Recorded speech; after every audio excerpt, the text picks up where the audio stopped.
Hello class, I am going to show you how to do the pre-use checklist activity. On the left I have a diagram of a forklift with red X's to show that certain parts of the forklift are damaged or don't work.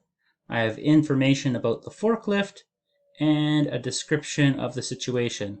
Up here I will put in the information about the forklift, so I'll put in the model number, I'll put in today's date, the shift that I'm working, my name, and the serial number. In this section, I will read the text, look at the picture and where the X's are, and then I will choose either pass or fail.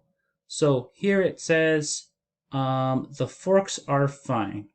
So for the forks, I would choose pass. Okay, and I wouldn't put anything for damage type. Carriage, I would read through this and see, okay, carriage is fine.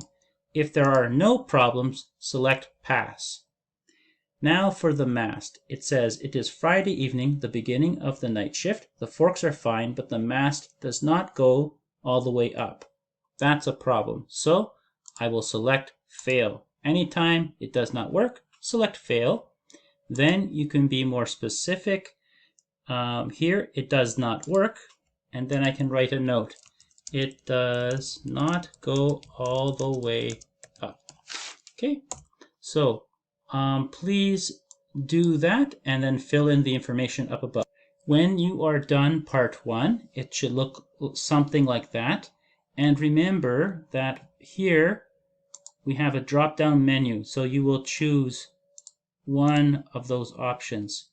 Okay, so you will click on the drop-down menu and you'll choose either pass or fail. Okay, thank you. Good luck.